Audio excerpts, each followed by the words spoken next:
So this is a building that I purchased 2 years ago. This is a historic building. This was built originally 100 years ago as a theater here in Oakland Beach, Rhode Island. It was built as a theater. Then what happened was by the way, it's owned, or it was owned, by the Diocese of Providence.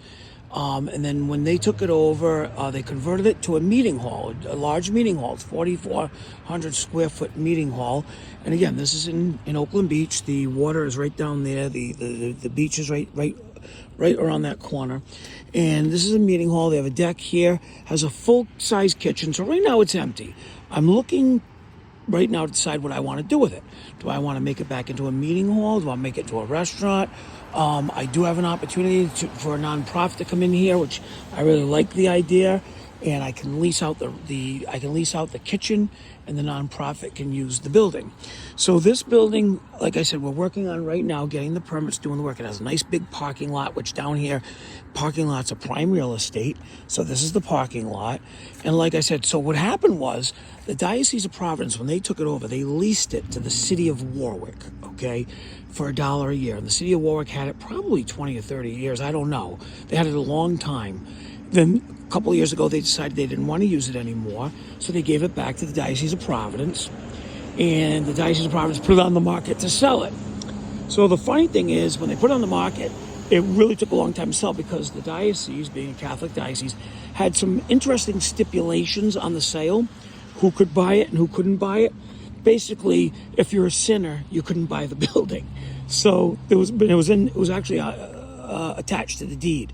So they had a tough time selling the property. So what happened was, what I did was I made an offer, and I said, you have to remove those stipulations, and that will be part of my offer. And they did, so I ended up buying the building. But what happened with this building is, when the city of Warwick leased it, they installed a nice basketball court. Now, this basketball court is on city property. So this is the building, the property line is literally right there. They put a nice basketball court, and they put a playground in. So it's really, really a nice... And there's a baseball field right over there. It's really a nice area. This is such a nice area of the city. And that's why I would like to do something with the building where I can open it back up and have the public go into the building. There's a full commercial kitchen there. There's the big hall there. So I have to decide what I want to do with this building.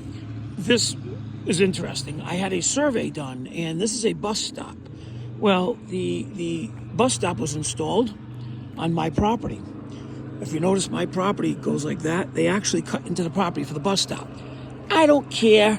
I think, you know what, I want to be a good neighbor with the city, so that's something that we can discuss. But yeah, that's actually encroaching on my property, which is interesting. You know, I like to be a good neighbor. I don't want to, be nitpicky.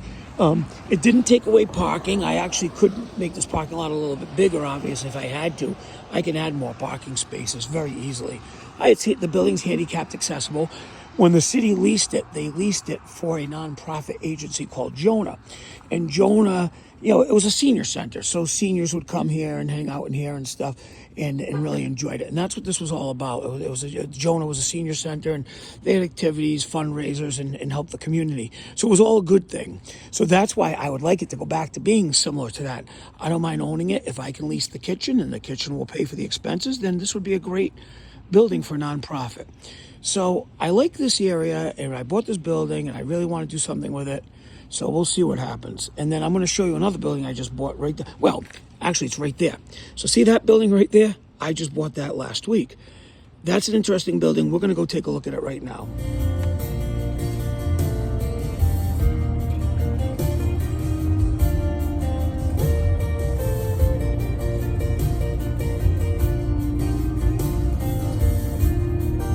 This building here is a 6-unit apartment house. There are 3 apartments on this side, a hallway down the center, 3 apartments on the other side.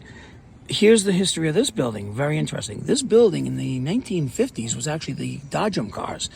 Down here, there was a carousel across the street. They used to have carousel, chowder and clam cakes place, which is still here, but this is a new one, Iggy's, which I'll talk about later. But anyway, this was the Dodgem cars. And in, I think, the late 60s, early 70s, they converted it to this apartment house. So there's 3 apartments on this side, and let me drive. I haven't closed on this. I'm closing on this one in 2 weeks. So December 15th, I'm closing on this one. So if you notice, there's no windows in the front. Well, there's no windows in the front because that's a mechanical room and that's a storage room. So what they did was they were smart. They put the windows on the side so they would have water view. So there's the 3 apartments on this side that have the water view. So it's kind of nice. It's kind of nice.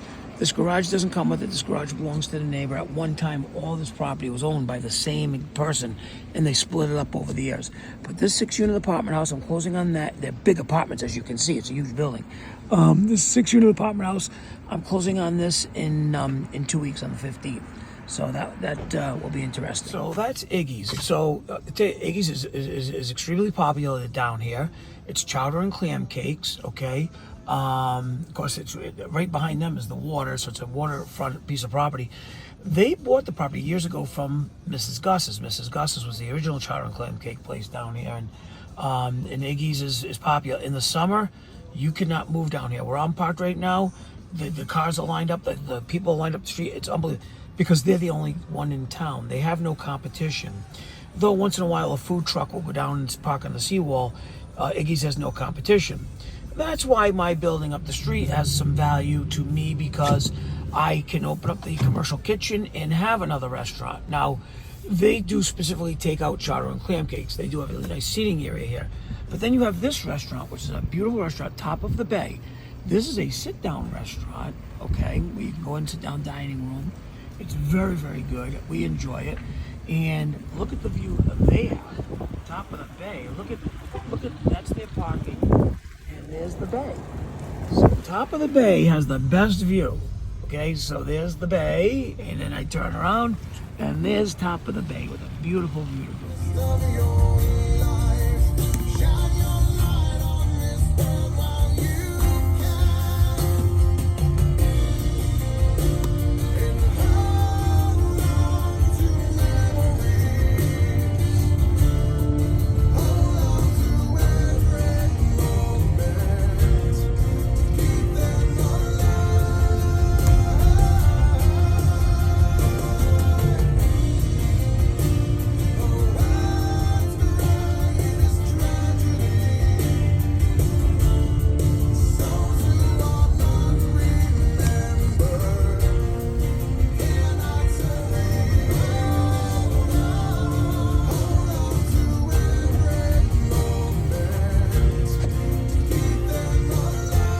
So this is a great, great summer resort area. In fact, in the 50s, that's exactly what this was, a summer resort. Oakland Beach was a summer resort, all seasonal houses down here.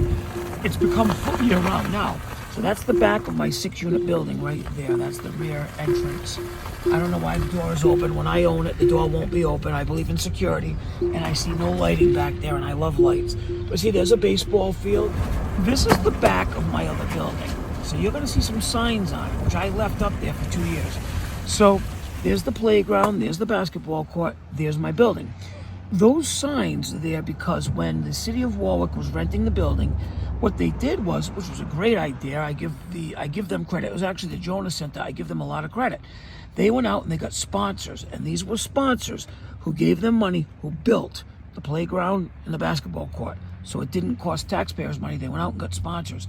So those are the sponsors. So when I bought the building, I could have taken the signs down. But you know what? I haven't done anything with the building yet. So once I do something with the building, I'll either take them down or maybe I'll move them somewhere else. But that's why there's signs in the back of my building. So that's pretty good. They used it as sponsorship.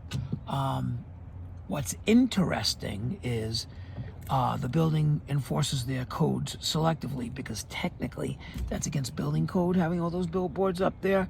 But of course, who's going to complain when the city did it, right? So I'm surprised I haven't gotten a letter yet from the city because they, you know what, maybe I'll report myself just to cause aggravation for myself. So this is all the marinas down here in Oakland Beach. So down to the right is where the seawall is, where I drove by the seawall, where Iggy's and Top of the Bay is down to the right. And then this is the cove. This is Oakland Beach Cove. That's Warwick Neck over there on that side. It's Warwick Neck, but this is still Oakland Beach where I am, and this is all the marinas and all the boats, and you can see the marinas across the way, and the cove goes all the way down there, and these are all marinas. And that's why this has always been a nice seasonal vacation spot in the summertime. Throughout the last 15, 20 years, people have been tearing down the small little bungalows and building year-round residential properties. But this ramp right here is where I used to put my boat in. When I had my boat, I used to put it in all the time, my jet skis. That's where I would put it in, and we would go up the cove and out to Narragansett Bay, way out there. That's Narragansett Bay. So, so that's what this is. So that land across the way, way across that way, that body of land, that's East Greenwich and Potawatomi, Rhode Island, because the bay goes out to the left. When you go out here, you take a left around Warwick Neck. But anyway, that's this right here. This is all part of Oakland Beach, a nice village, Oakland Beach Village, a nice little village, and you can see all the boats. In the summertime, this is a hustle and bustle. This parking lot I'm in is always full because people put their boats in, and this parking lot is completely full. Anyway, so then we're back to the boulevard, but this was all, some of these houses you can see are the original small seasonal houses, because that's what this was. This was an oceanfront seasonal beautiful resort area, and the houses didn't have heat in them. You know, look at that old garage. So very historic property. There's my building again. There's the bus stop. There's my building. So you can see that building is centrally located. And then look, this is the little downtown here. It's a village. So Oakland Beach is a village. So there's a little, you know, look, there's a little bar, right? Famous barbershop right here. Joe's Barbershop. Right here, Joe's Barbershop. Very famous. So Dwayne, who works for me, who's my lead foreman for all my construction, he actually lives down that road. He's done a nice job for himself. What he did is he bought all the property on the block, so he kind of owns the whole block down there, and he manages it, and he's done a nice job. So anyway, so that's Oakland Beach. Oakland Beach is a beautiful area.